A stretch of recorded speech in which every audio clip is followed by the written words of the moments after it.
ধারাবাহিকের গল্প এবার এগিয়ে গেল আরও কয়েকটা বছর। বিস্তারিত জানতে ভিডিওটিতে একটি লাইক দিয়ে সম্পূর্ণ দেখবার অনুরোধ রইল। বর্তমানে ভীষণই জমে উঠেছে ধারাবাহিক রোশনাই, যেখানে গল্পের মূল চরিত্রে রয়েছে শন ব্যানার্জি এবং অভিনেত্রী অনুষ্কা। কিন্তু চলতি মরশুমে শোনা গেল রোশনাইয়ের চরিত্র আর করবেন না অনুষ্কা, তার বদলে দেখা যেতে চলেছে বাংলা মিডিয়াম খ্যাত ইন্দিরাকেই। অন্যদিকে আবার দেখা যায় চ্যাটার্জি বাড়ি থেকে বেরিয়ে চলে যায় রোশনাই।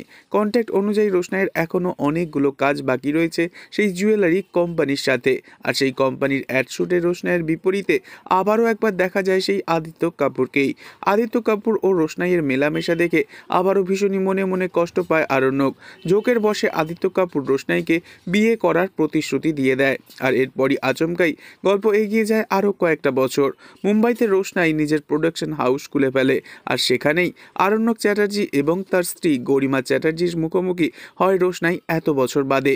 তবে কি আবারও শুরু হবে দূরে চলে গিয়েও আরণ্যক ও রোশনাইয়ের কাছাকাছি আসার নতুন কাহিনী? নেক্সট আপডেট জানতে অবশ্যই চ্যানেলটি সাবস্ক্রাইব করে রাখবেন। ধন্যবাদ।